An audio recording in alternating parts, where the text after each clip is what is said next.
Hello dear, आप सभी का स्वागत है मेरे यूट्यूब क्लासेस पे। आज हम लोग CBSE NDP board class 11th का मैथ पढ़ेंगे और मैथ में चैप्टर 3 जो कि ट्रिग्नोमेट्रिक फंक्शन है उसको पढ़ेंगे। इसमें पहले मैंने ट्रिग्नोमेट्रिक फंक्शन में 3 लेक्चर दिया हुआ है जिसमें मैंने बेसिक कंसेप्ट जो ट्रिग्नोमेट्रिक फंक्शंस के हैं वो सब बताए हैं। आज हम पढ़ेंगे ट्रिग्नोमेट्रिक इक्वेशंस और कुछ उसमें बेसिक कंसेप्ट होंगे क्वेश्चंस के और उससे हम कुछ आइडिया लेंगे कैसे क्वेश्चन सॉल्व करते हैं। और इससे पहले मैंने आपका चैप्टर 1 जो कि सेट और chapter 2 relation and function complete कराया है। अगर आपने उसे नहीं देखा है तो एक बार ज़रूर देखें और अपना बेसिक कंसेप्ट मजबूत करें। तो चलिए हम स्टार्ट करते हैं अपने इस क्लास को। लेकिन स्टार्ट करने से पहले हम अपने आप को मोटिवेटेड रखेंगे एक अच्छे से कोट से जिससे हम कुछ जीवन में सीखें और आगे बढ़ें। You can not go backs and change the beginning but you can start where you are and change the ending. आप पीछे तो जा नहीं सकते, you can not go backs यानी पास्ट में जो आपसे गलती हो गई, यानी पास्ट में जो बीत गया। अब सोचोगे कि पास्ट में जाके मैं चीज़ों को सुधार दूँ, तो नहीं। लेकिन आप जिस समय यहाँ पर हो इस समय सुधार की एकदम धारणा बना लो कि मेरे अंदर जो भी कमियाँ हैं, मैं पढ़ाई में मन नहीं लग रहा, वो सब सुधार दूँगा, ठीक है, आज से। और धीरे धीरे जो एंडिंग होगा आपका वो बेस्ट होगा। इसीलिए आप पास्ट की बातों को भूल जाओ, जो हुआ। लेकिन जिस टाइम अभी टाइम में इस समय अपने आप को एकदम लग जाऊँ पढ़ाई में या जो भी चीज़ें हैं जिससे मुझे डेडिकेटेड होकर करना चाहिए और मैं आगे ज़रूर बढ़ूँगा और एंड जो होगा वो मेरा बहुत बेस्ट होगा। तो चलिए हम स्टार्ट करते हैं अपने इस नए क्लास को। प्यारे बच्चों, आज हमें क्या पढ़ना है? Trigonometric equations. लेकिन ट्रिग्नोमेट्रिक इक्वेशंस पढ़ने से पहले हम कुछ क्वेश्चंस करेंगे जिसके कारण इससे पहले जो हमने कंसेप्ट पढ़ा था उस कंसेप्ट को और थोड़ा मजबूत कर लें, ठीक है। तो चलिए हम कुछ क्वेश्चन करते हैं। क्योंकि यहाँ पर क्वेश्चन क्या है कि cos pi plus x cos minus x by sine pi minus x into मतलब multiply cos pi by 2 plus x equal to cot square x. यानी ये LHS है, LHS को हमें RHS के बराबर दिखाना है। तो कैसे होगा भाई? तो आप जानते हो यहाँ पर cos पाई प्लस एक्स है, हमें सिर्फ x में वैल्यू लानी है ना। तो हमें पाई, ये सब पाई 90 दिख रहा है, इन सबको हटाना पड़ेगा। तो आपको मालूम है cos पाई प्लस एक्स क्या होता है। तो कैसे करेंगे? तो आप पढ़े थे एक फार्मूला cos ब्रैकेट में a प्लस बी, उसके हेल्प से हम cos पाई प्लस एक्स निकाल लेंगे। ऐसे ही cos पाई प्लस एक्स निकालोगे ना, cos ब्रैकेट में a प्लस बी का फार्मूला आपको मालूम है, cos a into cos b minus sine a into sine B. उस फार्मूले पर जब इसको रखोगे तो यहाँ पर आएगा आपका माइनस cos x। अगर आप ऐसे प्रैक्टिकली सोचना चाहते हो तो देखो पाई मतलब 180 और ये किस कोऑर्डिनेट तक जाएगा? Second coordinate. लेकिन जैसे ही तुम थोड़ा सा और एंगल बढ़ाओगे तो थर्ड में आ जाओगे। तो थर्ड में जैसे ही हम आते हैं तो cos की वैल्यू क्या होती है? निगेटिव।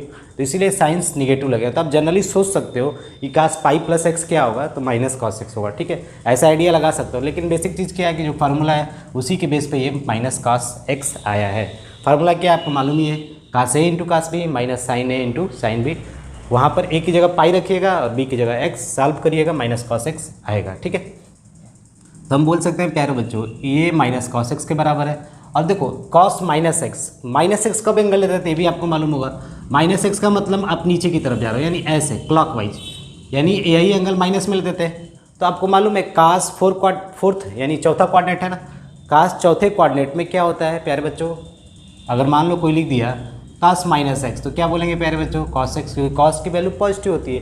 क्यों पॉजिटिव होती है आप जानते हो? देखो ये मान लो थीटा है तुम्हारा, तो बेस पॉजिटिव है और हाइपोटेनस तो हमेशा पॉजिटिव होता है, ठीक है। ठीक है प्यारे बच्चों, तो cos माइनस एक्स क्या हो जाएगा आपका? cos एक्स हो जाएगा। अब यहाँ पर आते हैं साइन पाई माइनस एक्स। अब पाई तो 180 है लेकिन थोड़ा सा एंगल कम करना है, यानी सेकंड कोऑर्डिनेट में रहेंगे। सेकंड कोऑर्डिनेट में साइन क्या होता है? पॉजिटिव होता है। ये भी आपको मालूम होगा। क्यों? क्योंकि देखो ये y पॉजिटिव है और हाइपोटेनस पॉजिटिव है, तो जनरली हम ऐसे सोच के बोल सकते हैं। तो साइन पाई माइनस एक्स क्या होगा? साइन एक्स होगा। अब ये भी कैसे आया होगा? फार्मूला आपको मालूम है, साइन a माइनस बी के फार्मूले पर a की जगह पाई रखिएगा और b की जगह x सॉल्व करिएगा तो आपको साइन एक्स मिलेगा। क्योंकि आपको फार्मूला याद होना चाहिए, साइन ब्रैकेट में minus B sine A into cos B minus cos A into sine B, उस पर रखेंगे तो ये आएगा, ठीक है। अब यहाँ पे क्या है? cos 90 प्लस एक्स, तो ये भी वही फार्मूला होगा cos ए प्लस बी का, ए की जगह पर 90 बी की जगह पर एक्स। तो cos 90 के बाद मतलब फर्स्ट कोऑर्डिनेट खत्म, अब प्लस एक्स यानी कुछ डिग्री बढ़ा है, यानी सेकेंड में जा रहे हैं। तो यहाँ पर क्या हो जाएगा? cos 90 प्लस थीटा, ठीक है। ये हो जाएगा आपका माइनस साइन एक्स, ठीक है। क्योंकि साइन क्या होता है? माइनस होता है, ठीक है। अब बच्चे सोच रहे हैं सर जी यहाँ पर cos था आपने तो साइन लिख दिया, तो ये कैसे आया भाई? फार्मूले से आया। किस फार्मूले से? cos a plus b. क्योंकि आप पढ़े थे ना, a की जगह पर 90 b की जगह पर x, ठीक है। मैं आपको ये समझने के लिए बता रहा हूँ कैसे समझते हैं, अगर मैं भूल जा रहा हूँ तब, ठीक है। तो cos 90 प्लस थीटा क्या होता है, माइनस साइन एक्स, ठीक है। अब जब इसके फार्मूले में a की जगह पर 90, b की जगह पर x रखोगे ना, तो ये फाइनली आएगा आपका, ठीक है। बातें क्लियर। अब प्यारे बच्चों ये क्या होगा, ये माइनस इससे कैंसिल हो जाएगा, ठीक है। अब देखो यहाँ पे कास, ऊपर पूरा कास स्क्वायर एक्स, ठीक है, नीचे प्यारे बच्चों साइन स्क्वायर एक्स, तो ये फाइनली क्या हो जाएगा, कॉट स्क्वायर एक्स, ठीक है। बातें क्लियर। तो आप समझ रहे हो हम कैसे आइडिया लेते हैं अगर हम भूल जाते हैं कि कास पाई बाई 2 प्लस एक्स क्या होगा, तो कास a प्लस बी का फार्मूला याद है, तो a की जगह पर 90 रखिए, b की जगह पर x और सॉल्व करिए। आपको मैंने इसका डिराइव भी कराया था, आप एक बार देख सकते हो इसके पीछे वीडियो में, ठीक है। बातें क्लियर। अब दूसरा देखो प्यारे बच्चों, ये बोला है ना कि ये वाली चीज़ें इसके बराबर दिखाइए, तो आप कैसे दिखाओगे, तो आपको एक चीज़ मैंने बताया था, यहाँ पर आप एक फॉर्म देख रहे होगे, साइन स्क्वायर a यानी a 6x minus sine square b की वैल्यू 4x, तो क्या होगा प्यारे बच्चों, साइन ब्रैकेट में a plus b, sine bracket में a माइनस बी। बातें क्लियर, ठीक है, समझ रहे हो ना। a प्लस बी एक बार होगा a माइनस बी, क्योंकि आप ये पढ़ चुके हो, ठीक है। मैंने आइडिया भी बताया था कैसे सोचते हैं, a square minus b square, तो a plus b a minus b, उसी तरह थोड़ा लॉजिक लगा लेना है आपको, ठीक है। अब कोई बच्चा बोलेगा सर जी जो साइन स्क्वायर 6 है, क्या हम इसको ऐसे लिख सकते हैं, साइन 6a का होल स्क्वायर। हाँ तो भाई बात सही है, यानी आप इसका स्क्वायर ही तो करो, ये भी स्क्वायर बता रहा है, यानी साइन 6 से 2 बार आया है, ठीक है, ये बता रहा है आपको। तो यहाँ पर फाइनली आपका क्या हो जाएगा, सीधे आंसर की तरफ आते हैं, तो साइन a की जगह पे क्या लिखोगे प्यारे बच्चों, 6x, ठीक है, b की जगह पर 4x into sine 6x minus 4x, ठीक है। तो फाइनली आपका 10x इंटू 2x। बातें क्लियर, ठीक है, हो गया कि नहीं। अब ये भाई मल्टीप्लाई साइन है, चाहे इसको आगे लिखो चाहे इसको पीछे लिखो, बात क्लियर है, ठीक है। एक ही देखो प्यारे बच्चों, अगर क्वेश्चन ऐसे आता है, बोला है कि ये वाली चीज़ें यानी इनका सम हम कर दें तो ये आएगा, यानी LHS इक्वल टू RHS, यही आपको शो करना है प्यारे बच्चों। तो कैसे करेंगे, तो आप एक चीज़ देखो, यहाँ पर लिखा है 2 sin 4x, ठीक है, 2 sin 4x लिखा है, तो हम क्या कर सकते हैं, इसको ब्रेक कर दे पहले हम, ठीक है, sin 2x फिर sin 4x। ऐसा क्यों कर रहे हैं हम, अभी समझ में आएगा आपको, ठीक है, sin 6x, ठीक है। यहाँ पर भी लिख सकते हो फ्रॉम LHS, ठीक है, यानी LHS हमने ये सब चीज़ें भी कर रहे हैं, ठीक है। ये दोनों देखो, एक साथ इनको ले लो, एक साथ इनको ले लो, ठीक है, बात बन रही है, ठीक है। देखो यहाँ पर क्या होगा, sine x plus sine y, फिर यहाँ पर sine x plus sine y, तो क्या हो जाएगा प्यारे बच्चों, sine x plus sine y का फार्मूला आपको याद होगा, 2 sin x plus y upon 2 into cos x minus y upon 2, ठीक है। फिर यहाँ पर प्यारे बच्चों sine x plus sine y, 2 sin x plus y by 2 into cos x minus y by, तो प्यारे बच्चों तो अब क्या होगा, 2 sin, ये 4 तो 6 हो जाएगा ना, तो 6 को 2 से डिवाइड करेंगे तो 3x, यहाँ पर देखो cos 2 में से -4 गया, -2x को 2 से डिवाइड करोगे तो -x, ठीक है। अभी तक हम यहाँ पर लिख रहे हैं। अब यहाँ पर देखो 2 sin 6 4 10 यानी 5x, यहाँ पर भी क्या होगा cos -x प्यारे बच्चों, ठीक है, समझ रहे बात को। अब देखो एक चीज़ आप पढ़े हो, cos -x क्या होता है, cos x, क्योंकि फोर्थ क्वाड्रेंट पे cos पॉजिटिव होता है, तो अब फाइनली इसको बोल सकते हो 2 sin 3x into cos x, ठीक है। अब यहाँ पे क्या हो जाएगा, 2 sin 5x into cos x, ठीक है। अब देखो इसमें भी cos x है, इसमें भी cos x है, तो हम cos x को बाहर कर देते हैं, 2 भी बाहर कर देते हैं, क्योंकि 2 यहाँ पर भी है, यहाँ पर है, तो फाइनली क्या हो जाएगा, sin 3x plus sin 5x, ठीक है। अब आपको क्या करना है कि फिर इसका फार्मूला लगाना है, sin x plus sin y। अगर आपको फार्मूला नहीं याद है तो देख लीजिए, sin x यानी कोई एंगल है x, sin y, समझ रहे ना, x और y एंगल है, तो 2 sin x plus y upon 2 into cos x minus y upon 2। बातें क्लियर। तो फार्मूले आने बहुत ज़रूरी है, ठीक है। तो फाइनली अब करना है कि आपको, अब आपको 2 cos x sin x plus sin y, 2 sin x plus y upon 2 into cos x minus y upon 2, ठीक है। तो यहाँ पे क्या हो जाएगा प्यारे बच्चों, ठीक है, तो 2 cos x into 2 sin 4x। अब यहाँ पर भी देखो माइनस cos माइनस एक्स होगा, तो हम सीधे डायरेक्टली लिख देते हैं cos x, ठीक है। बातें क्लियर। तो अब फाइनली इसको थोड़ा सॉल्व करोगे तो क्या होगा, देखो 2 दूनी के 4, तो क्या हो जाएगा 4, और cos स्क्वायर एक्स एक आएगा, और एक क्या आएगा प्यारे बच्चों, sin 4x, ठीक है। sin 4x 2 दूनी के 4, cos का cos स्क्वायर एक्स, ठीक है। बातें क्लियर, ठीक है। तो मेन फार्मूला यही लगा था, इसी फार्मूले के हेल्प से हमने सॉल्व किया। तो देखो इसमें आइडेंटिटी पहचानना होता है कि कौन सी आइडेंटिटी कहाँ लगेगी, वो सब आइडिया आपके माइंड में लगेगा। तो यहाँ से आप समझ सकते थे कि कुछ आइडेंटिटी लगे। एक क्वेश्चन है आपके इसकी देख रहे हो यहाँ पर, ठीक है। इसको हमें इसके बराबर दिखाना है। यहाँ पे ये LHS है, ये RHS है, यानी ये चीज़ें इसके बराबर होंगी, ये बताना है आपको। तो कैसे होगा, चलिए हम जानते हैं। तो यहाँ पर देखो tan 4x है ना, तो हम इसको क्या बोल सकते हैं, tan 2x + 2x बोल सकते हैं कि नहीं। tan 4x को, भाई मैंने 4x को तोड़ दिया, 2x + 2x, तो आपको एक फार्मूला याद होगा, tan A + tan B upon 1 - tan A × tan B। ये फार्मूले आपको याद होंगे, नहीं याद है तो एक बार देख लीजिए आप। यहाँ पर मैं लिख दे रहा हूँ, सिंस tan A ब्रैकेट में tan A + B, tan A + tan B upon 1 - tan A × tan B, ठीक है। बातें क्लियर, ठीक है। अब देखो यहाँ पर, अब आपका tan A + tan B, ठीक है। अब इसमें हम क्या सॉल्व करेंगे, कैसे करेंगे, ठीक है। तो अब एक चीज़ देखो, tan x + tan y, तो पहले लिख लेते हैं हम, 2 tan x - 1 tan square 2x, ठीक है। बातें क्लियर। अब एक चीज़ देखो, tan 2x की वैल्यू क्या होती है, ये भी आपको मालूम होगा। यानी 2x को हम तोड़ सकते हैं भाई, कैसे तोड़ेंगे, देखो tan 2x = tan x + x, यानी फिर वहाँ पर फार्मूला लगेगा tan A + tan B upon 1 - tan A × tan B। तो मैं डायरेक्टली सीधे लिख देता हूँ, 2 तो ये बाहर रहेगा ही। अब इसको करोगे ना तो 2 tan x आएगा, क्या आएगा, 2 tan x, क्योंकि tan A + tan B upon 1 - tan A × tan B, ठीक है। तो यहाँ पे क्या हो जाएगा प्यारे बच्चों, डायरेक्टली लिखिए 2 tan x अपान 1 - tan स्क्वायर x। बातें क्लियर, ठीक है। अब आते हैं नीचे, यहाँ पे 1 - tan स्क्वायर x है, ठीक है। तो अब इसको भी कर सकते हैं ना, 2x है ना, 2x है, तो आप कर सकते हो, क्या हो जाएगा 2 tan x / 1 -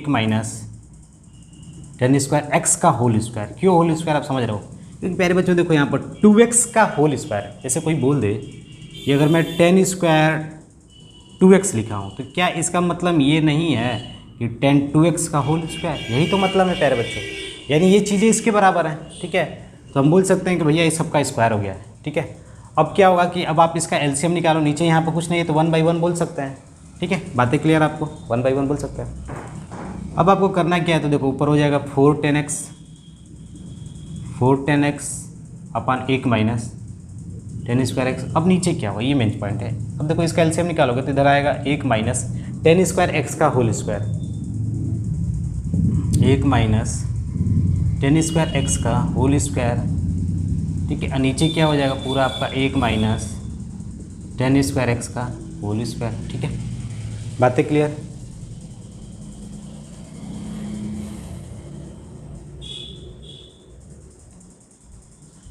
ठीक है, यहाँ तक हो गया। अब देखो माइनस, प्यारे बच्चों अगर आप इसका और इसका एलसीएम निकाल रहे हो तो ये आ रहा था, ठीक है, क्योंकि इसका स्क्वायर था। तो भाई 1 हो और कोई नंबर हो x, तो एलसीएम क्या होगा, x ही तो होगा, क्योंकि 1 तो भाई जानते हो हर जगह चिपक जाता है, ठीक है। तो एलसीएम ये हुआ, तो इससे डिवाइड करोगे तो यहाँ पर ये है, लेकिन इससे डिवाइड करोगे तो 1 ही बचेगा। तो फाइनली यहाँ पर क्या हो जाएगा 4 क्यों मैं लिख रहा हूँ मैं बताऊँगा। 4 देखो ये स्क्वायर है ना, तो 2 × 2 = 4 और 10 का स्क्वायर tan स्क्वायर x, ठीक है। बातें क्लियर। अब देखो फाइनली जब हम इसको सॉल्व करेंगे तो क्या होगा, आपको इसको एक्सपेंड करना पड़ेगा फार्मूले से, ठीक है। तो देखो क्या होगा 4 tan x / 1 - tan square x, ठीक है। अब इसमें फार्मूला लगाते हैं, देखो a - b का होल स्क्वायर, तो क्या होगा, मैं डायरेक्टली यहाँ पर लिख दे रहा हूँ a - b का होल स्क्वायर, तो a² + b² - 2ab, यही तो होगा। तो सीधे आप यहाँ पर लिख दो a² + b² - 2ab, ठीक है। बातें के लिए फिर आगे देखो -4 tan स्क्वायर x अपान 1 - tan स्क्वायर x, फिर एक और 1 - tan स्क्वायर x, क्योंकि पावर 2 बार है। बात समझ रहे हो ना, पावर 2 बार है। तो देखो एक से एक ये कैंसिल हो जाएगा क्योंकि आपको आइडिया मालूम है कैसे कटाते हैं, ठीक है। अब क्या होगा कि अब जैसे ही आप इसको जोड़ोगे, देखो ये 2 घाटा है, ये 4 घाटा है, तो 4 2 कितना हो गया 6। तो फाइनली आंसर क्या हो जाएगा आपका, ऊपर बचेगा 4 10x, ठीक है। और ये जो नीचे बचा था ये ऊपर चला जाएगा, क्या हो जाएगा 1 माइनस 10² x बाई, ये देखो 1 + 10 4x, 1 + 10 4x, 10 के पावर 4x माइनस 6 10² x, ठीक है। आपको ये सॉल्व करना आना चाहिए। देखो कैसे सॉल्व करते हैं, आप पढ़े हुए, ये इससे मिलता है और ये वाली चीज़ें इससे मिलती है। जैसे मैं एक बेसिक चीज़ बता देता हूँ कैसे करते हैं।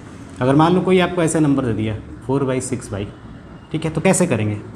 तो देखो ये वाला होता है ना, ये फ्रैक्शन की तरह, ये भी फ्रैक्शन की तरह, तो इसको इससे मिला दो और इसको इससे मिलाने का मतलब मल्टीप्लाई, ठीक है, नीचे वाला ऊपर और 3 × 4, यानी जो दो साथ में होते हैं ना ऐसे ऐसे, तो उनको एक साथ, फिर जो एकदम बाहर बाहर हैं उनको एक साथ ऊपर, ठीक है। वही काम यहाँ पर हुआ है, इसको मैंने इधर भेजा, ठीक है, और इसको भेजा, तो फाइनली ये सॉल्व करके आपका आंसर आ गया, ठीक है। तो हमने क्या किया, इसमें आइडेंटिटीज़ के हम तरीके सीख रहे थे, कैसे आइडेंटिटी को हम यूज करते हैं, ये जानना बहुत ज़रूरी है कि कौन सी आइडेंटिटी कहाँ पर लगेगी। और सभी आइडेंटिटी का फार्मूला आपको तो समझना ही चाहिए, कैसे बना है, कैसे है ये फार्मूला, ठीक है। देखिए प्यारे बच्चों, हमें क्या पढ़ना है, ट्रिग्नोमेट्रिक इक्वेशंस। तो ट्रिग्नोमेट्रिक इक्वेशंस क्या होता है, जैसे आप सिंपल सी बात समझो, अगर कोई यहाँ पर लिख देता है sin x = 1, तो यही ट्रिग्नोमेट्रिक इक्वेशंस है। यहाँ पर जो एंगल है वो अननोन है भाई, वेरिएबल है, x है। कोई बच्चा इस x को y भी लिख सकता था, sin y = 1 बोल सकता था। तो जहाँ पर हमें वेरिएबल कोई मिल गया और साथ में इधर कोई नंबर है, तो ये ट्रिग्नोमेट्रिक इक्वेशन है। जैसे कि आप लिखते हो लीनियर इक्वेशन 2x = 4, ये भी लीनियर इक्वेशन है। इसी तरह ट्रिग्नोमेट्रिक इक्वेशन है, इसमें क्या क्या इन्वॉल्व है, ट्रिग्नोमेट्रिक फंक्शंस है। फंक्शन मतलब 10x भी हो सकता है, ठीक है, समझ रहे हो प्यारे बच्चों। तो ये भी ट्रिग्नोमेट्रिक इक्वेशंस है, तो जिसमें ट्रिग्नोमेट्रिक फंक्शन हो और साथ में किसी के बराबर ये दिखाया गया हो, यानी किसी के इक्वल हो, ठीक है। चाहे ऐसे भी कर सकता है sin x - 1 = 0, तो ये भी ट्रिग्नोमेट्रिक इक्वेशंस है। तो बातें समझ गए। ट्रिग्नोमेट्रिक इक्वेशंस क्या होता है, जिसमें ट्रिग्नोमेट्रिक फंक्शंस हो और जो एंगल हो वो अननोन हो, जिसको हम जानते ना हो, उसको निकालना होता है और वो किसी नंबर से इक्वेट होता है या किसी के बराबर होता है, ठीक है। बातें क्लियर। अब एक होता है कि आपका एक प्रिंसिपल सॉल्यूशन होता है। क्या होता है प्यारे बच्चों, प्रिंसिपल सॉल्यूशन, ठीक है। तब ये क्या होता है प्रिंसिपल सॉल्यूशन, ये भी जानना बहुत ज़रूरी है, ठीक है। तो देखो प्यारे बच्चों, अगर x की वैल्यू आपकी 0 के बराबर या 2π से कम आ गई तो हम क्या बोलेंगे, प्रिंसिपल सॉल्यूशन। जैसे मैं बात करूँ इस इक्वेशंस की, मैं बोल दूंगा इसकी x की वैल्यू क्या होगी जिसके लिए 1 हो जाए, अब बता दोगे भाई sin x 1 किसके लिए हम पढ़े थे, साइन 90 डिग्री के लिए। तो x की वैल्यू क्या हो जाएगी प्यारे बच्चों, 90 को हम π/2 भी बोलते हैं, आप समझ रहे हो, क्योंकि पाई मतलब 180 डिग्री, ठीक है। रेडियन से कैसे एंगल में जाते हैं सब आइडिया आपको मालूम होगा, ठीक है। तो इसके बीच में अगर आ गया तो ये प्रिंसिपल सॉल्यूशन है। तो π/2 क्या है, प्रिंसिपल सॉल्यूशन है इसके लिए, ठीक है। बातें क्लियर। अब एक बात आती है जनरल सॉल्यूशन। क्या बात आती है प्यारे बच्चों, जनरल सॉल्यूशन की, ठीक है। तो जनरल सॉल्यूशन मतलब सामान्य सॉल्यूशन, जिसमें आंसर जो होगा ना आपका एक नहीं होगा, वो आंसर बहुत होंगे। जैसे कोई बच्चा बोल देता है कि सर जी sin x = 0 है, ठीक है, sin x = 0 है, तो x की वैल्यू क्या होगी सर जी। तो बहुत से बच्चे बोलेंगे सर जी तो हम तो ऐसे निकालेंगे। तो देखिए कैसे निकालेंगे, sin x = sin 0 बताएंगे, तो बोल देंगे x की वैल्यू 0 होगी। कोई बच्चा दूसरा आया, उसने क्या किया, sin x = sin π लिख दिया, ठीक है। तो पाई पे भी वैल्यू 0 होती है, तो x की वैल्यू यहाँ पर पाई आ गई। तो इट मीन्स इसके बहुत से आंसर थे, ठीक है। अब इसका भी तो आंसर बहुत से हो सकता था, लेकिन हमने बताया क्या, प्रिंसिपल सॉल्यूशन में बस आपको कहाँ से कहाँ तक लेना था, 0 के बराबर और 2π से नीचे लेना था। तो यही प्रिंसिपल सॉल्यूशन आपका था, π/2, ठीक है। अब इसमें बहुत से आंसर होंगे, इसका भी आंसर बहुत से हो सकता है, ठीक है। लेकिन जनरली मैं बात कर रहा हूँ कि जनरल सॉल्यूशन कैसे लिखते हैं। तो x की जो वैल्यू होगी ना प्यारे बच्चों, वो क्या हो जाएगी, nπ। n क्या होगा, n एक इंटीजर होगा, यानी पूर्णांक होगा, ठीक है। जिसमें क्या होगा कि आपका साइन माइनस भी आ जाएंगे, पॉजिटिव भी आ जाएगा, ठीक है। समझ रहे हो, इंटीजर क्या होता है, पूर्णांक, जैसे आप पढ़े होगे 0, इसके उधर +1, इसके उधर -1, ठीक है। तो n बिलोंग्स इंटीजर। तो यही क्या है प्यारे बच्चों, जनरल सॉल्यूशन, यानी सामान्य सॉल्यूशन। तो sin x = 0 किस किस एंगल पर होगा प्यारे बच्चों, तो x की वैल्यू 0, π, 2π, -π, इन सब चीज़ों पे ये एंगल क्या होगा, 0 होगा, ठीक है। बातें क्लियर। तो sin x = 0 कब होगा, इतनी एंगल पर एंगल चलता जाएगा भाई, क्योंकि आपने बोल दिया x की वैल्यू क्या होगी प्यारे बच्चों, nπ, जहाँ पे n क्या होगा, इंटीजर होगा, पूर्णांक, ठीक है, -1 -2। बातें क्लियर। प्रिंसिपल सॉल्यूशन आपने समझा। ट्रिग्नोमेट्रिक इक्वेशंस क्या है, जैसे आप जनरल सॉल्यूशन इक्वेशन लिखते हो ना, इक्वेशन क्या होता है भाई, जैसे मान लो कोई बच्चा पॉलिनोमियल लिख दिया, 2x + 5 इज ए पॉलिनोमियल, अब इसको इक्वेशन बनाना है तो क्या कर देगा बच्चा, 0 के बराबर बता देगा या 1 के बराबर ये चीज़ है। तो ये क्या बन गया प्यारे बच्चों, ट्रिग्नोमेट्रिक इक्वेशंस, लीनियर इक्वेशंस, जिसमें वेरिएबल क्या है x, हम x की वैल्यू बता रहे हैं कि x की वैल्यू क्या होगी। ठीक है, बातें क्लियर। इसी तरह ट्रिग्नोमेट्रिक इक्वेशन में क्या होता है कि ट्रिग्नोमेट्रिक फंक्शंस होते हैं और वो किसी के बराबर इक्वेट होते हैं, यानी किसी नंबर से रिलेटेड होते हैं, वहाँ पर हम x की वैल्यू निकालने के प्रयास करते हैं, क्योंकि एंगल हमें मालूम ही नहीं होता है कौन सा एंगल होगा। तो मैंने जैसे बताया कि एंगल ये होगा, तो यही ट्रिग्नोमेट्रिक इक्वेशंस है। ठीक है प्यारे बच्चों, अगर जनरल सॉल्यूशन की हम बात करेंगे, ट्रिग्नोमेट्रिक इक्वेशंस के जनरल सॉल्यूशन की, अगर बोल दिया है sin x = 0 है, ठीक है, तो हमें जनरल सॉल्यूशन बता रहा है। तो जनरल सॉल्यूशन मतलब जिसमें n का इन्वॉल्वमेंट हो, यानी उसकी वैल्यू बहुत से होंगे, आंसर x का बहुत सा आएगा। अगर प्रिंसिपल सॉल्यूशन की मैं बात करूँ तो इसका आंसर क्या होगा प्यारे बच्चों, एक x की वैल्यू 0 होगी, एक पाई होगा। ठीक है, यही तो होगा, तभी तो ये sin x कब 0 होगा प्यारे बच्चों, जब 0 पर 0 होगा, sin 0 0, sin पाई की वैल्यू पे 0 होगा। ठीक है, तो ये प्रिंसिपल सॉल्यूशंस में हो गए। लेकिन हम बात करेंगे जनरल सॉल्यूशन के लिए, तो x = n पाई, यानी x की वैल्यू क्या होगी, n पाई। n पाई का मतलब 0 पाई, पहला 0 हो गया, पाई लिखने की जरूरत नहीं है, पाई 2 पाई, कोई बच्चा -पाई भी लिख देगा तब भी चल जाएगा। ठीक है, -2 पाई, ऐसे ये बढ़ता रहेगा, समझ रहे हो ना। तो यही जनरल सॉल्यूशन है जिसमें आंसर एक नहीं है, बहुत से आंसर होंगे, इसलिए उसको जनरल टर्म में बोलते हैं। x = n पाई, n क्या है, इंटीजर है, यही जनरल टर्म है। जनरल मतलब सामान्य बात, जो सबके लिए लागू हो गई, यानी n की वैल्यू रखते जाइए जो सबका आंसर दे देगा। बात क्लियर। अब देखिए cos x = 0 है प्यारे बच्चों, ये पहला है, ये दूसरा है। तो cos x = 0 है, तो cos x 0 है। तो आप जानते हो कि अगर मैं प्रिंसिपल्स की बात करूँ, इसमें प्रिंसिपल सॉल्यूशन की, तो cos 90 की वैल्यू 0 होती है, आप पढ़ते आए हो। तो x की वैल्यू क्या होगी प्यारे बच्चों, 90, यानी π/2। तो ये तो प्रिंसिपल सॉल्यूशंस में मेरा हो जाएगा। ठीक है, ये भी प्रिंसिपल सॉल्यूशंस में है, क्योंकि 0 के बराबर या 2 पाई से नीचे होना चाहिए, तो हो गया। लेकिन बात करते हैं जनरल सॉल्यूशन की, सामान्य। तो भाई क्या सिर्फ π/2 ही देगा, नहीं, 90 पे भी 0 होगा। ठीक है, अब कोई बच्चा थोड़ा आगे बढ़ गया तो 270 पे भी 0 होगा। ठीक है, अब कोई बच्चा चला गया -90 पे, तब भी 0 होगा। ठीक है, ऐसे बढ़ते जाएंगे वैल्यू, ऐसे बहुत से आंसर आएंगे। इसीलिए हमने क्या बोल दिया, x = 2n + 1 × π/2, n belongs integer, यानी n क्या होगा प्यारे बच्चों, इंटीजर्स होगा। अब यहाँ पे n की वैल्यू आप 0 रखो तो π/2, n की वैल्यू 1 रखो 3π/2, 3π/2 का मतलब 390 डिग्री, यानी 270। ठीक है, -1 रखो, बातें क्लियर। ठीक है, तो अब मेन चीज़ें बातें समझो कि हो रहा है कैसे, ये सब चीज़ें जानना बहुत ज़रूरी है। ठीक है, अब जैसे तीसरा देखो, tan x = 0, तो ये कब 0 होता था, अगर आप भूल जा रहे हो तो tan x कब 0 होता था, देखो समझने के लिए। tan का मतलब होता है sin x/cos x। भाई जब ये sin x मेरा 0 हो जाएगा, ऊपर वाली चीज़ें 0 हो गई, तो ऑटोमेटिक ये 0 हो जाएगा। तो भाई sin x किस पर 0 होता था, n पाई पे, यानी -पाई, 2 पाई, 3 पाई पे 0 होता था। तो इसका मतलब इसका भी क्या होगा, x = n पाई। तो इसका प्रिंसिपल सॉल्यूशन क्या होगा प्यारे बच्चों, tan 0 0, tan पाई की वैल्यू 0। ठीक है, बातें क्लियर। अब जनरल सॉल्यूशन में क्या क्या हो जाएगा प्यारे बच्चों, 0 पाई, -पाई, -2 पाई। क्यों, आप समझ रहे हो, अभी तो बहुत आंसर होंगे ना, ऐसे बढ़ता जाएगा। ठीक है, इंड नहीं है। ठीक है, क्योंकि यहाँ पर n की वैल्यू एक बार 0 रखिएगा, 0, n की वैल्यू 1 पाई, क्योंकि n इंटीजर है ना भाई, इंटीजर मतलब कोई वैल्यू रखते जाइएगा। तो ये सब आइडियाज़ थे कि general solution of trigonometric equations का हम कैसे बताएंगे। ठीक है, तो जनरल मतलब सामान्य सॉल्यूशन जिसके आंसर बहुत से होंगे। ठीक है, कोई बोल दे sin x = 0, तो क्या एक 0 ही डिग्री है जो 0 देगा, नहीं, बहुत से डिग्रियाँ हैं, बढ़ते जाएंगे। ठीक है, ट्रिग्नोमेट्रिक इक्वेशंस है, इनका जनरल सॉल्यूशन बताना है। ठीक है, तो हम कैसे करेंगे प्यारे बच्चों इसको, देखो करने के लिए अब क्या है, देखो ये चीज़ है 0 के बराबर है, तो आप पढ़े थे 0 कब होगा, उसका जनरल सॉल्यूशन के लिए क्या आइडिया था, x = n पाई, यही तो था। तो हम बोलेंगे क्या, ये जो x है आपका, यही तो x इस टाइम, x = n पाई, यही तो बात थी, अभी 2 मिनट पहले आपने पढ़ा था कि अगर tan x की जगह पर मैंने y लिख दिया, मान लो tan y = 0, y कोई एंगल है, तो जनरल सॉल्यूशन इसका क्या था प्यारे बच्चों, y = n पाई, जहाँ पे n क्या होगा प्यारे बच्चों, इंटीजर्स होगा, पूर्णांक। ठीक है, तो इसके बराबर हमने दिखा दिया। अब आपको x की वैल्यू निकालना है, तो x यहीं पर रखिएगा, n पाई -π/6। ठीक है, इधर गया। अब x निकालना है प्यारे बच्चों, तो ये इम्प्लाइज क्या कर देगा, x = n पाई -π/6 1/4। ठीक है, तो यही क्या आ गया, x की वैल्यू आ गई। ठीक है, बातें क्लियर, समझ गया ना। तो x का ये जनरल वैल्यू है, जनरल मतलब आप n की जगह पर 1 रखो, 2 रखो, आपका आंसर अलग अलग आएगा। ठीक है, यहाँ पर लिख सकते हो n बिलोंग्स इंटीजर्स। ठीक है, हम नेक्स्ट को प्यारे बच्चों sin 3x = 0 है, तो हम कैसे करेंगे, आपको मालूम है ये 0 के बराबर है ना भाई, तो हम क्या लिख देते हैं, sine x equal to sine n pi भी तो बोल सकते हैं, क्योंकि n पाई पे 0 रहता है, यानी 3x इक्वल टू n पाई, तो x की value n pi by third. ठीक है, बातें क्लियर। क्योंकि भाई साइन x तभी 0 होता था जब x की वैल्यू क्या होती थी, n पाई। n क्या होगा, कोई एक इंटीजर होगा, बोल सकते हो n बिलोंग्स इंटीजर्स। ठीक है, तो मेन पॉइंट समझना जरूरी है, इसको हमें इसके बराबर दिखाना। तो cos x इक्वल टू 0 कब था, जब x की वैल्यू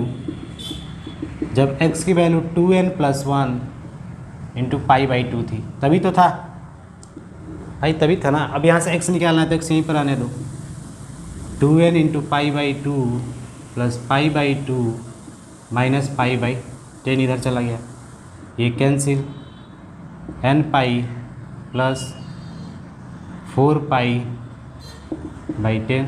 ठीक है, बातें समझ रहे हो। तो ये आपका x की वैल्यू आ गया, तो आप ऐसे ही सॉल्व कर सकते हो।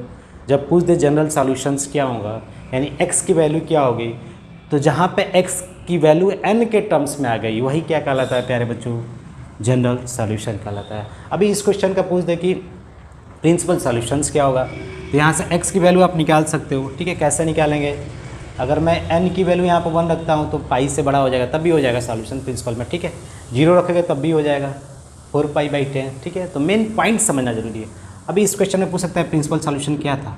ठीक है, तो आप n की वैल्यू 0 रखो, तो देखो ये पूरा 0, तो यानी x की वैल्यू कितनी आ गई, 2 पाई बाई 5। ठीक है, यानी x की वैल्यू अगर 2 पाई बाई 5 हम रखेंगे तो ये 0 के बराबर हो जाएगा। ठीक है, तो बातें क्लियर। ठीक है, समझ रहे हो मेन पॉइंट्स को। इस x की वैल्यू ये है सिर्फ। ठीक है, अगर पूरा की बात करोगे तो 90 होगा। ठीक है, मेन पॉइंट्स से समझना जरूरी है। सॉल्यूशंस के लिए x की वैल्यू क्या होनी चाहिए प्यारे बच्चों, ये होनी चाहिए। ठीक है, तो प्यारे बच्चों एक थ्योरम है जिसमें ये बोला गया है कि sine x equal to sine y है, लेकिन जो x की वैल्यू होगी ये होगी जब n इंटीजर्स हो। तो आपको यही शो करना है कि अगर sine x equal to sine y है तो क्या x की वैल्यू ये होगी जनरल सॉल्यूशंस के लिए। तो कैसे करेंगे हम, तो देखो प्यारे बच्चों, ये LHS है, इसी को हम मानते हैं। तो sine x minus sine y कर देंगे, इधर ला देंगे तो क्या हो जाएगा, 0 के बराबर। अब आप एक फार्मूला पढ़े हो, sine x plus sine y भी पढ़े हो, sine x minus sine y भी पढ़े हो। Sine x minus sine y में क्या होता है, 2 cos x plus y upon 2 into sine x minus y by, ये चीज़ें आप पढ़े हो गए। जैसे sine x plus sine y 2 sine x plus y upon 2 into cos x minus y upon 2। तो सीधे हम आगे कॉस कर देते हैं, पीछे साइन। ये फार्मूला आपको याद होगा, अगर जनरली नहीं याद है तो लिख सकते हो, sine x minus sine y 2 cos x plus y upon 2 into sine x minus y upon 2। बातें क्लियर। ठीक है, आपने ये तो लिख दिया। ठीक है, अब ये 0 के बराबर आप दिखा दीजिए। ठीक है, तो भाई ये 0 कब होगा, या तो ये चीज़ें 0 हो जाए या तो ये हो जाए, भाई दोनों में से कोई एक तो 0 होना चाहिए, कोई एक 0 हो जाए। तो मान लेते हैं कि ये वाला 0 है, cos x plus y by 2, मान लेते हैं कि यही 0 है। ठीक है, तो इसकी वैल्यू 0 के बराबर कब होगी, अभी आप पढ़े थे। तो x plus y by 2 equal to किसके बराबर होगा प्यारे बच्चों, 2n प्लस 1 पाई बाई 2, जहाँ पे n क्या होगा प्यारे बच्चों, इंटीजर। वो भी बोला है कि इंटीजर लेना है आपको। ठीक है, तो यहाँ से हम x की वैल्यू तो निकाल सकते हैं ना प्यारे बच्चों। तो देखो क्या होगा, ये 2 से 2 आपका कैंसिल हो गया क्योंकि नीचे नीचे है, तो 2n plus 1 pi minus y, यानी x की वैल्यू यहाँ से ही आ गई। ठीक है, बातें क्लियर। अब हम चलते हैं कि भाई हमने तो लेट ये किया था कि ये वाला 0 एक बार माना, अब हम मान लेते हैं कि अगर ये 0, यानी इफ़ बोल सकते हो। ठीक है, इफ़ ये 0, अब दूसरी बार मैं इसको 0 मानता हूँ। ठीक है, तो क्या हो जाएगा, if sine x minus y by 2 0 के बराबर है प्यारे बच्चों। क्योंकि भाई जब दो लोग आपस में मल्टीप्लाई कर रहे हैं तो आंसर क्या आ रहा है, 0। तो या तो पहला वाला 0 होगा या तो दूसरा वाला 0 होगा। बात क्लियर है। अब देखो भाई प्यारे बच्चों, sine x minus y by 2, अब भाई ये इसके लिए हमने क्या पढ़ा था कि साइन n पाई, यही तो पढ़ा था। तो सीधे तुम डायरेक्टली लिख सकते हो, तो x minus y equal to n pi. बात क्लियर है। ठीक है, तो यहाँ से x की वैल्यू क्या हो जाएगी, 2n pi plus y. Cross multiply आप पढ़े होंगे कैसे करते हैं। तो अभी एक चीज़ देखो प्यारे बच्चे, कुछ आइडिया आपको लगेगा कि जब यहाँ पे जो चीज़ें हैं, ये n की वैल्यू अगर मैं कोई भी लेता हूँ इंटीजर का 2 3 4, तो ये तो हमेशा इवन होना ही है। क्या होना है प्यारे बच्चों? इवन होना है। तो जब आपका इवन टर्म आएगा तो ये प्लस दिख रहा है, प्लस दिख रहा है। लेकिन जैसे मैं यहाँ पर n की वैल्यू कोई इंटीजर लेता हूँ, जैसे 1 लिया तो 3 आया, 0 लिया तो 1 आया, तो ये तो प्यारे बच्चों ऑलरेडी ऑड आएगा। क्या आएगा? ऑड। तो जब भी ऑड होगा तो क्या आएगा प्यारे बच्चों? माइनस वाई आएगा। क्या आएगा? Minus y. तो एक चीज़ क्लियर हो गया, इवन लाने पर वाई के आगे वाला साइन प्लस होगा और ऑड लाने पर वाई के आगे वाला साइन माइनस होगा। तो अब इनको मर्ज करके हमें बोलना है। मर्ज मतलब जैसे ये भी तो x का एक सॉल्यूशन है, ये भी x का एक सॉल्यूशन है, तो हमने इसको मर्ज कर दिया। मर्ज का मतलब देखो क्या होता है, अभी समझ में आपको आएगा कैसे मर्जिंग करते हैं। तो देखो जो x होगा ना, ऑड ये देगा, इवन वो देगा, तो मैंने सीधे बोल दिया n पाई। जैसे n की वैल्यू मैं 1 रखूँगा तो पाई आएगा, n की वैल्यू 2 रखूँगा तो 2 पाई यानी इवन आएगा। चलिए ठीक है। अब प्लस -1 ny। अब मैंने ये क्यों लिखा अभी आपको समझ में आएगा। देखो अगर मैं चाहता हूँ इवन नंबर यहाँ पर हो तो n की वैल्यू मैं 2 रखा, तो देखो 2 पाई -1, n की वैल्यू 2y, तो फाइनली सॉल्व करोगे तो 2 पाई प्लस 1y, यानी किसका फॉर्म आ गया? इसका फॉर्म आ गया कि नहीं? अभी मेरा मन किया कि मैं ऑड चाहता हूँ तो n की वैल्यू मैंने ऑड रखा, तो क्या हो जाएगा? 1 पाई प्लस -1 का 1 यानी पाई माइनस वाई। आ गया कि नहीं? ये वाला फॉर्म देख लो, पाई माइनस, यहाँ से भी 1 n की वैल्यू आप यहाँ पर कुछ रखो, ठीक है, 0 रखो, तो पाई माइनस वाई आ रहा है कि नहीं? तो मेन बातें समझना जरूरी है, क्या बात समझ पा रहे हो नहीं? तो फाइनली ये मर्ज करने के बाद यही आपका क्या होगा? सॉल्यूशंस होगा। ठीक है, इन दोनों को हमने मर्ज कर दिया यानी आपस में मिला दिया। ठीक है, तो ये ऑड के लिए भी फॉलो कर देगा और इवन के लिए भी फॉलो कर देगा। तो बातें क्लियर? आप मेन पॉइंट समझ रहे हो क्या हो रहा है? ठीक है, तो जब भी sine x equal to sine y हो तो एक्स की वैल्यू क्या होगी? n pi plus -1 n y. ठीक है, ये कैसे है? एक बार जब ऑड देख रहे थे, एक बार इवन देख रहे थे, दोनों को मर्ज किया तो फाइनली ये आ। तो अगर ऐसे दे दिया हो थ्योरम कोई हो, ठीक है, जिसमें बोला क्या हो cos x equal to cos y, तो हमें x की वैल्यू बतानी है कि x इसके बराबर होगा 2n pi plus minus Y, जहाँ पे n क्या हो? इंटीजर्स हो। ठीक है, पूर्णांक हो। तो देखो प्यारे बच्चों cos x equal to cos y है, तो हम क्या कहेंगे कि cos x minus cos y लिख सकते हैं। ठीक है, इक्वल टू 0 के बराबर होगा। तो अब cos x minus cos y का फार्मूला यहाँ पर लगाना पड़ेगा, तो -2 sine x plus y by 2 cos x minus का -2 sine x plus 2 sine x minus y by 2। ठीक है, ये फार्मूला आपको याद होना चाहिए। ठीक है, अब इस केस में क्या होगा कि ये 0 के बराबर होगा। क्या होगा? 0 के बराबर होगा। तो या तो ये 0 होगा या तो ये 0 होगा, यही तो हम बोलेंगे। ठीक है, ठीक है, देखो प्यारे बच्चों, तो ये हो गया, तो या तो ये 0 होगा sine x plus y by 2 equal to 0, तो x प्लस वाई बाई 2 क्या हो जाएगा प्यारे बच्चों? n पाई। आप समझ रहे हो? इसका मैंने पहले बताया था, पूरा एक एंगल x मान लेते हैं, तो साइन x इक्वल टू 0 के बराबर है, तो x की वैल्यू n पाई, यानी ये वाला पूरा एंगल n पाई होगा, तभी तो जनरल सॉल्यूशन मिलेगा। तो x की वैल्यू क्या हो जाएगी प्यारो? 2n pi cross multiply minus y, plus इधर गया माइनस वाई, तो x की वैल्यू एक यहाँ से मिल गई। अब दूसरी बार ये तो 0 हो गया, पहली बार मान लेते हैं ये वाला 0 है। ठीक है, sine x minus y by 2 0। ठीक है, अगर ये 0 है तो क्या होगा? Sine x minus y by 2 equal to n pi होगा प्यारे बच्चों, क्योंकि आप जान रहे हो साइन n पाई के बराबर होगा। ठीक है, बोल सकते हैं भाई x की जगह पे n पाई है ना होगा, यानी इस पूरे एंगल की जगह पे n पाई होगा, तभी तो 0 होगा। तो x minus y by 2 equal to n pi. अब आप क्रॉस मल्टीप्लाई पढ़े ही हो। ठीक है, तो x की वैल्यू क्या आ जाएगी प्यारे बच्चों? 2n pi plus Y. ठीक है, बातें क्लियर? तो एक बार माइनस वाई, एक बार प्लस वाई, इसका मतलब क्या होगा? अगर हम इनको मर्ज करते हैं तो x equal to 2n pi plus minus y, या तो एक बार प्लस हो सकता है या तो एक बार माइनस में वाई हो सकती है। ठीक है, बातें clear?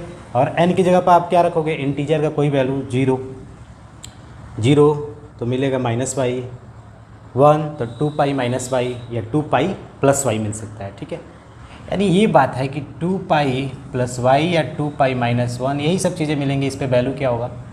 cos x equal to cos y होगा। ठीक है, बातें क्लियर? देखो मर्जिंग का मतलब क्या होता है? ये तो सेम है दोनों ना, ये तो इवन होगा हमेशा, लेकिन आगे वाला जो इधर है माइनस है प्लस है, यानी हो सकता है एक बार प्लस में आ जाए आंसर, एक बार माइनस में आ जाए, दोनों सही है। ठीक है, ये भी सही है, ये भी चल जाएगा। ठीक है, बातें क्लियर? ये कब होगा, जब n की वैल्यू मैं 1 रखूँगा तब। ठीक है, देखो प्यारे बच्चों, अब हमें शो क्या करना है। ठीक है, यहाँ पर देख लीजिए 10x = 10y, ये भी एक थ्योरम है। ये जब इसके बराबर हो तो ये इम्प्लाई करेगा, यानी बताएगा कि x की वैल्यू nπ + y के बराबर होगी। कब, वेन, जब x और y not odd multiple of π/2, और वही बात है xy 2n + y/2 के बराबर न हो, जहाँ पे n क्या होता है, इंटीजर। ऐसा क्यों बोला गया, क्योंकि अगर 90 रख देते हो ना, 10 90, तो ये अनडिफाइंड हो जाएगा, अपरिभाषित। ठीक है, इनफाइनाइट वैल्यू। इसीलिए बोला है कि π/2 का कोई मल्टीपल नहीं लेना है, यानी x कभी π/2 होगा ही नहीं, 3π/2 होगा ही नहीं। ठीक है, तो सब चीज़ें याद रखिएगा क्यों बोला है। अब देखो इसको मैं करता हूँ 10x/10y।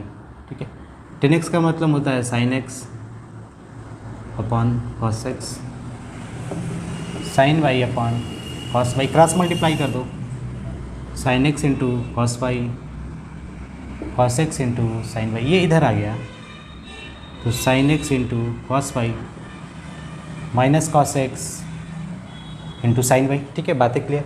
अब देखो x और y, यानी एक कोई फार्मूला दिख रहा है, यानी sin a - b, क्योंकि सभी तो जीरो के बराबर होगा। यहाँ पर तो नहीं जीरो था, यहाँ पर भी जीरो नहीं है, लेकिन जैसे ही इसको इधर भेजोगे तो किसके बराबर हो जाएगा, जीरो, क्योंकि इधर वाला पार्ट इधर गया तो पूरा वैल्यू जीरो। ठीक है, तो sin a - b, sin a - b, sin a into cos b minus cos a into sin b। ठीक है, तो ये जीरो के बराबर। तो जीरो कब होता है, जब x - y की वैल्यू nπ के बराबर हो। जनरल सॉल्यूशन में यही तो पढ़े थे, nπ। तो x की वैल्यू क्या हो जाएगी प्यारे बच्चों, nπ + y। ठीक है, आ गया कि नहीं। लेकिन बहुत मोस्ट इंपॉर्टेंट है कि x और y क्या नहीं होना चाहिए, ऑड मल्टीपल ऑफ π/2 क्यों नहीं होना चाहिए, क्योंकि अनडिफाइंड आ जाएगा। क्योंकि जानते हो 10 90 की वैल्यू क्या होती है, अनडिफाइंड, इनफाइनाइट्स। यहाँ पे भी ठीक है, बात क्लियर होनी चाहिए, यानी x की वैल्यू ये आ गई। ठीक है, देखो प्यारे बच्चों, अगर ऐसे दे दिए sin² x = sin² y है, तो क्या ये इम्प्लाई करेगा कि x की वैल्यू ये होगी, यानी x = nπ ± 1। क्या x यही होगा, तो इसी को हमें शो करना है, ये होगा ही, अब ये नहीं होगा, लेकिन x की वैल्यू होगी। ठीक है, यही होगी। तो कैसे हम शो करेंगे, तो देखिए sin² x = तो देखो एक चीज़ पढ़े हो गया, थोड़ा बड़ा याद होगा आपको, cos 2x = 1 - 2 sin² x, cos 2x 2 cos² x - 1, यानी एक और होता है 1 - 2 sin² x, यानी cos 2x की वैल्यू ये होती है। आप प्रूफ भी इसका किए होगे, नहीं किए हो तो आप इसको ब्रेक कर देना cos a + b में, और उसका फार्मूला लगाना, फाइनली सॉल्यूशन आ जाएगा। ठीक है, आइडियाज़ डेवलप करो कैसे कोई चीज़ आता है। ठीक है, ज़्यादा तो सोचना ये जरूरत है कैसे ही आ गया, ये जानना बहुत ज़रूरी है। ठीक है, तो sin² x = sin² y। ठीक है, तो हम बोल सकते हैं क्या होगा, cos 2x 1 - cos 2x/2 लिख सकते हैं प्यारे बच्चों। sin, देखो यहाँ पर कैसे sin² x मैं निकालूंगा, cos 2x को मैं इधर भेजा, 1 - cos 2x = 2 sin² x हो गया। भाई ये इधर गया, इधर आया, अब sin² x निकालना है तो क्या होगा, 1 - cos 2x/2। आइडिया लो कैसे हम करते हैं। ठीक है, तो मैंने डायरेक्टली इसको ऐसे लिख दिया, = 1 - cos 2y/2। ठीक है, अब एक चीज़ आप देखोगे तो ये 2 से 2 कैंसिल हो जाएगा, ये 1 से 1 कैंसिल हो जाएगा, माइनस से माइनस, यानी फाइनली बचेगा क्या, cos 2x = cos 2y। बात समझ रहे हो ना, 2 नीचे है भाई, कैंसिल, 1 इधर है, 1 से 1 कैंसिल हो जाएगा, क्योंकि इधर माइनस से माइनस। ठीक है, इतनी बात है, क्लियर। ठीक, कैंसिल होने का मतलब क्या है, 1 इधर जाएगा तो -1 होगा, तो ये +1 है तो 1 1 कैंसिल हो जाएंगे। ठीक है, बात है क्लियर। ठीक है, ये इसके बराबर होगा। तभी इसके पहले एक पढ़े थे, अगर cos x = cos y हो तो x की वैल्यू क्या होती थी, 2nπ + y ± y, यही होता था ना। ये आप पढ़ चुके हो, सिंस हम जानते हैं, इसको लिख सकते हो ना। cos x = cos y हो तो x की वैल्यू क्या होती है प्यारे बच्चों, 2nπ ± y। ठीक है, बातें क्लियर। ठीक है, तब यहाँ पर बोल सकते हो 2x = क्या होगा, 2nπ ± y। ठीक है, सॉरी 2y, क्योंकि 2y है ना, एंगल तो चेंज हो गया 2y। यहाँ पे भी तो, यहाँ पे सब दो गायब, तो x की वैल्यू क्या हो जाएगी, nπ ± आ गया प्यारे बच्चों ऊपर वाला। ठीक है, अब इसी तरह आप इसमें नीचे आ जाओ, cos² x cos² y, इसको भी कर दो। अगर cos² x = cos² y है तो एक और आप फार्मूला पढ़े होगे, थोड़ा मोड़ा याद होगा तो आप उसको भी समझ सकते हो। देखो क्या फार्मूला था वो, अगर मुझे याद है तो cos 2x = 2 cos² x - 1 1 इधर आया तो cos 2x plus 1 by 2 equal to cos square x. इस चीज़ें आपको याद होगी। ये देखो फार्मूला भी आना बहुत जरूरी है, ये कैसे डिराइव होता है आप आइडिया भी लगा सकते हो, ठीक है। तो cos स्क्वायर एक्स की जब हम क्या लिख देंगे, cos 2x plus 1 by 2 cos 2y plus 1 by 2, ठीक है। 2 से 2 कैंसिल, अब 1 इधर उधर करोगे तो कैंसिल, यानी cos 2x is equal to cos 2y। ये कब होता था अभी मैंने बताया, cos x equal to cos y कब होगा, जब x की वैल्यू है, ठीक है। तो मेरा x यानी देखो आपको बहुत से बच्चे बोलेंगे 2x इजकल टू x कैसे बोलते रहे हैं, तो 2x भाई एक एंगल है ना, बस आगे 2 लगा है, यानी एक कोई एंगल ही है, कोई जरूरी है कि मैं यहाँ पे x ही लिख के बोलता, cos a equal to cos b नहीं बोल सकता था, a equal to 2n pi plus minus b, तो भाई ये एक एंगल ही है, ये मान सकते हो। तो 2x इजकल टू क्या हो जाएगा प्यारे बच्चों, 2n pi plus minus y, ठीक है। तो फाइनली x की वैल्यू क्या हो जाएगी प्यारे बच्चों, n pi plus minus y, ठीक है। इट इज़ योर सॉल्यूशंस, ठीक है। आप समझ रहे हो बातों को कैसे हम करते हैं, ठीक है। अब आगे चलते हैं एक देखो प्यारे बच्चों, अगर ये चीज़ें इसके बराबर हो तो थीटा की वैल्यू ये होगी, यही बोला है, ठीक है। तो शो करना है, तो आप क्या कर सकते हो, एक पढ़े हो गए आप रेशियो, थोड़ा रेशियो का भी आइडिया ले लो, तो यहीं पे समझ लो। देखो tan स्क्वायर x बाई 1 लिख सकते हैं इसको, यहाँ पे भी tan स्क्वायर y बाई 1, क्योंकि 1 लिखोगे तो कोई इफेक्ट होगा नहीं। अब आप पढ़े हुए componendo and dividendo, componendo and dividendo, ठीक है। ये सब चीज़ें आप पढ़ोगे, उसमें होता है क्या है कि अगर मान लो यहाँ पर कोई रेशियो है a बाई बी, यानी कोई फ्रैक्शन है, यहाँ पे c बाई डी है, तो हम लिखते क्या है, a plus b a minus b equal to c plus d c minus d, ठीक है। ये सब चीज़ें आप पढ़े होगे, a by b, a plus b, a minus b. अभी मैं इसको उल्टा भी कर दूँ तो क्या फ़र्क पड़ेगा, a minus b, a plus b, ठीक है। बात क्लियर है, ऐसे कर सकता है ना। ऐसे अगर तुमको नहीं आ रहा है प्रैक्टिकली तो सोच लो, जैसे देखिए a बाई बी, जैसे मान लो मैंने कोई नंबर माना 2/3, यहाँ पे कोई नंबर है मेरा 6/9, ठीक है। अब मैं यहाँ पे लॉजिक लगाता हूँ तो देखो क्या होगा, 2 + 3 2 - 3, 6 + 9 6 + 9, ठीक है, -1 15 बटा -3। अब कैंसिल करा दो, यहाँ पे 5 यहाँ पे 5। बात क्लियर है कि नहीं। तो यही बोलता है कंपोनेंडो एंड डिविडेंडो की अगर दो फ्रैक्शंस यानी ratio a by b equal to c by d हो तो हम ऐसे ऐसे लिख सकते हैं। जब ऐसे लिख लेंगे तो हम इसको पलट के भी बोलेंगे, यानी उल्टा कर देंगे, तब भी ये तो बात ऐसे ही होगी ना। तो यहाँ पे वही लॉजिक लगाएंगे। देखो 10a plus b upon a minus b, ठीक है, equal to a plus b a minus b, a by b, a plus b, a minus b. अब इसको मैंने पलट दिया, ठीक है, उल्टा कर दिया, यानी रेसिप्रोकल कर दिया, ठीक है।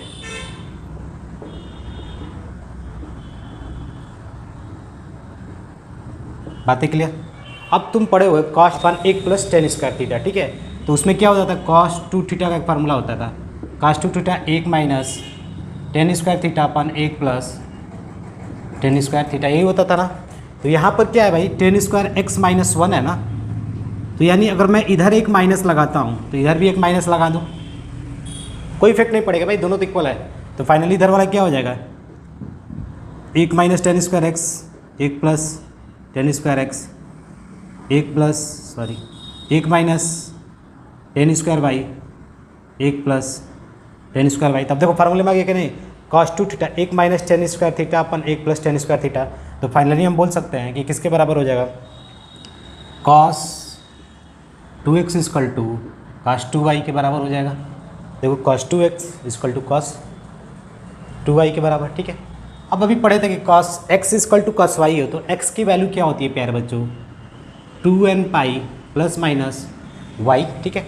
यहाँ से 2 कैंसिल, तो x की वैल्यू क्या होगी, n pi plus minus y, ठीक है। तो मेन जर्नी क्या थी कि आपको कंपोनेंडो एंड डिविडेंडो आना चाहिए। अगर ये सोकर आप इतनी चीज़ें समझ रहे हो कैसे हुआ, आइडिया आपको मेन कंपोनेंडो और डिविडेंडो का लेना था, और जैसे मैंने तरीके बताए तो ऐसे किया, ठीक है। आप एक बार सोचिएगा कैसे हुआ। तो आज के लिए बस इतना ही, मिलते हैं अगले क्लास में, तब तक के लिए धन्यवाद।